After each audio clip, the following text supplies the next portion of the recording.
Hi, this is Dennis from Visual Imaging Solutions, and a question that I have in my mind is, can an HD professional camcorder from 2010 still be a relevant device for filmmakers in 2025? And to answer that question, I have today the Canon's XF300 professional camcorder from the year 2010. It is a 3 CMOS camcorder with 3 independent chips, one for the red channel, one for the blue channel, one for the green channel. It has a professional L-series lens built into it, and it has all of the features that you might want to have in a professional camcorder. So can this camcorder, which again is a high definition as opposed to a 4K camcorder, be used in the 4K and beyond world of 2025? Let's take a look.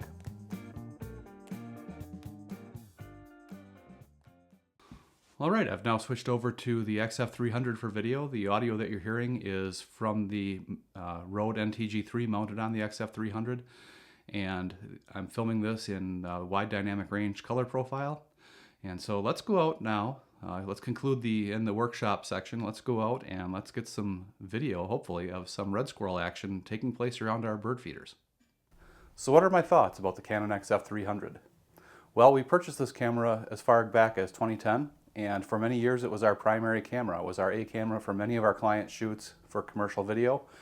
We used it in industrial settings, we used it for interviews, we used it for event recording, we used it for sports. You name it, we used the XF300 quite heavily. And we only retired it recently, I think about 3 years ago, when we purchased the Blackmagic Pocket Cinema Camera 6K to replace it as our primary A cam for most of our client shoots. And of course we've supplemented the BMP CC 6K Pro with other Canon cameras since then, including what I'm shooting this video on right now, this wrap-up, the 1DX Mark II. And we will probably add additional Canon cameras down the line. We're looking at a number of the interesting features that Canon has been bringing out in its more recent series of cameras, and likely we'll update to adding one of those to the stable at some point. For now though, we're quite happy, and we're quite happy also with the XF300. Although it is no longer in frontline A camera use, as I think you've seen with this video, that it still performs very well for what we intend to use it for, which is wildlife videography. Key features for that really are its extremely long zoom with what is L-series glass that is built into this camera.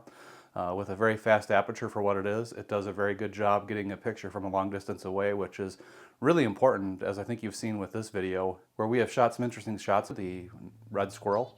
Some of the other features we like about this camera are the 3-chip sensor solution within it. So it's got a red CMOS sensor, it's got a blue CMOS sensor, and it's got a green CMOS sensor. So it splits the beam of light coming into the lens to each of those sensors dedicated to that particular color, and then the processor recomposes that downline from there.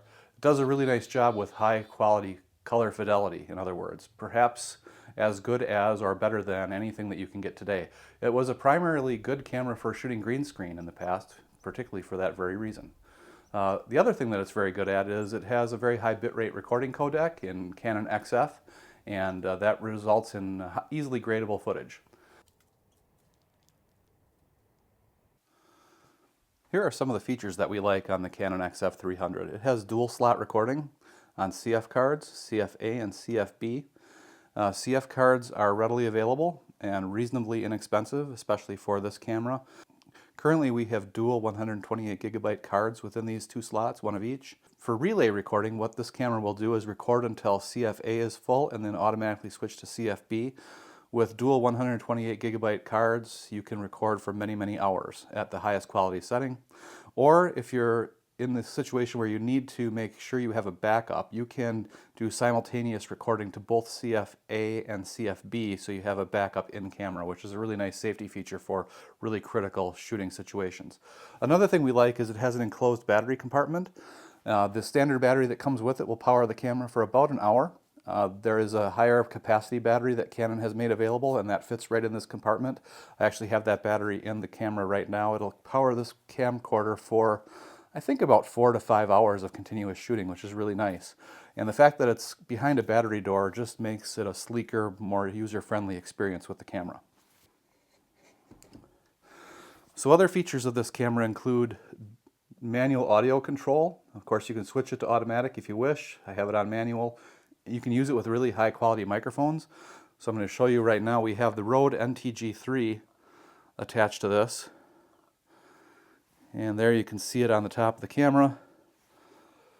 So that is a very nice shotgun microphone that requires phantom power, which this camera can provide. And what we have found are that the preamps in the XF300 are really very, very good. They compare very favorably to the preamps in the modern Canon cinema camera line. In fact, like the Canon C500 Mark II, I think the preamps are pretty much equivalent between the XF300 and the C500 Mark II. We've used the same microphone into both cameras. They sound fantastic. They just sound amazing. So this is a great audio setup right here. Moving further up the camera, we have a custom picture setting. The camera is very, very configurable and allows you to have many different custom picture settings. There are two that I use more often than not. One is directly from Canon, and that is the wide dynamic range setting. I probably use that the most. When Canon rolled that out via a firmware update for this camera a few years ago, it was so good, it was almost like getting an entirely new camera. I highly recommend that particular color setting. The other color setting that I use, custom picture setting that I use, is something that I homebrewed, which is called, I call it Deep CLR, Deep Clear. I'm going to be filming with Deep CLR today when we go outside to film, hopefully, some red squirrel action. We also have white balance capabilities and some presets. You can press the button to get the camera to auto white balance. You have auto white balance permanently if you wish to turn that on. I have that currently off. You have auto gain control, which is on or off. I would recommend not using auto gain control on this camera because the sensors get a little bit noisy. So as you can see here, I have the gain settings at low. If you use the Canon custom picture profile that I just mentioned, it raises the gain by about 6. You would think that would add a little bit of noise, but Canon has worked that out in such a way that the noise really isn't an issue when you do that. In Deep CLR, or in any other camera picture setting, I would recommend shooting at the lowest gain possible to keep the cleanest possible image. Now the Canon looking up here also has IS functionality, so the lens is really nicely stabilized.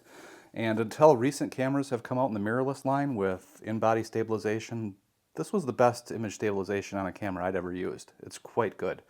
And it has several settings. One of them is powered IS for when you're at the long end of the zoom range on the lens, and it really keeps things nice and stable. It has peaking for your assist functions, zebra, and tucked down here underneath, which you probably can't see on this image, is waveform monitor. I use waveform monitor all the time to judge exposure on this camera, and it's very, very accurate, works very, very well. You have push to AF, which the camera will automatically help you with your focus if you wish. You can have on constant autofocus or manual focus with the lens. I tend to use autofocus all the time because it works very well on this camera. Iris can be set to be manual or auto. Again, manual settings are usually best. If you're used to using a DSLR in manual mode, you're going to be setting your aperture, for instance, manually to what you desire in most cases. That's the same setting here with Iris and manual. Shutters down here, you can have control how your shutter reacts. I have this set up to be a 180-degree shutter for video purposes and works very, very well. And one of the key features that really brought us to this camera, because we often had to shoot in harsh light and we needed to be able to control that harsh light without having to have a matte box and drop in filters and all of the extra complications that brings up, are the built-in ND filters. And they are brilliant on this camera. They work very, very well. And you can see where it says 18x. That's the amount of zoom that is, optically in this lens. And it is a very long zoom. It works out very, very well. I'm going to estimate that 18x works out to around 400 millimeters if you're comparing to longer lenses, telephoto lenses in the photography world. Don't quote me on that, but it's, I think, roughly around 400 millimeters.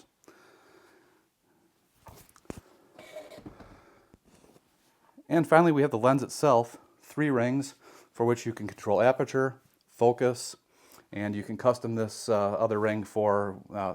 other ring for other different kinds of controls. The way I use it, I tend to use the focus ring and the aperture control ring. Works very, very well. So let's power this up and take a look at what it does when it powers up.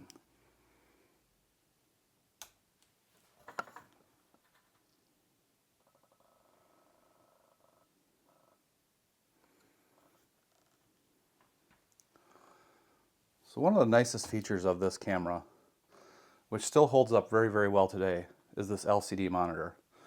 It's a generous size. It's very easy to shoot with, whether you're indoors or you're outdoors in daylight and bright conditions. It works very, very well. You have all your details that you might need about your shooting settings. So for instance, we can see at a glance that we're at 5600K for white balance, currently set to f2.4. We know it's November 24th. We have 6 dB of gain right now. We have a 180-degree shutter. It's 2:30 p.m. That is correct. Image stabilization is on. We're on standby because we're not actually recording. Settings currently 50 megabits per second, 1920 by 1080p. 24p is what we're shooting, and we have nice audio monitors right here. Currently the audio, I'm not recording, but the audio is being picked up on the NTG3, the Rode NTG3, through the XLR port with phantom power. Really, really nice setup. And I mentioned before we have the waveform monitor that I use a lot. You can kind of see the waveform monitor has popped up on the screen as I've touched that. So we have our highlights and our shadows, and we can kind of judge exposure in between and set things up as we might need to get a good exposure. There's a few other settings in here as well. If you keep touching the waveform monitor button, you now can see your color, and now you can see your focus. If you want to use this as a focus assist, this works really, really well. Very, very nice, helpful feature. So that's a quick tour of this camera. But I almost forgot the most important thing, and that is the top handle. Let's take a look at the top handle. So the top handle of the XF300 features a number of useful tools, and a couple of those are right here now in focus, and that is the rocker zoom button right here, which is a steady state zoom control, which allows you to zoom either quickly or slowly, one of two settings that you can customize, into whatever you want to fill your frame. And I use that all the time. More importantly, we have a start-stop button right here on the top of the handle, right where your thumb happens to rest when you're holding the top handle.